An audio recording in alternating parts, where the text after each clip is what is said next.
Well, the term environmentalism means different things to different people, of course. Yeah, there is the danger that someone advocating an environmental cause comes across so strongly, perhaps so extremely, that it would turn off, the broader part of the public. In fact, there is broad support for environmental protection in general, and people that are advocating certain positions have to ideally be careful not to sound so extreme that they are kind of put in that box, right, and their message is not taken to heart. So that is an issue.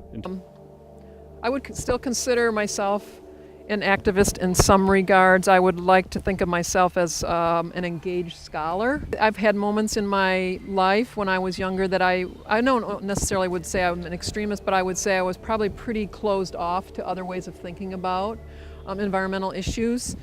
And I have learned with age that if I want to make large-scale institutional change, which I do, that if you want that to happen, you have to do what I call border crossing and boundary crossing, and you have to be open to other paradigms where you start to learn that black and white thinking, really oversimplification of right and wrong, good and bad with regards to the environment, with regards to most anything, doesn't serve us well if we're trying to affect change.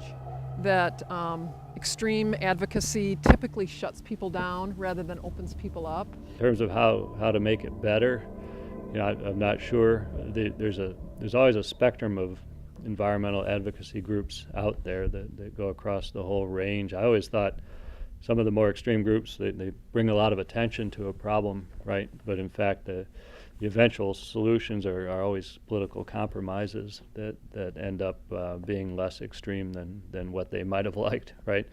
But you could argue in the grand scheme of things that they have a role to play because they can put the spotlight on a problem, even if their solutions are deemed unrealistic or undesirable by the public at large or by the decision makers,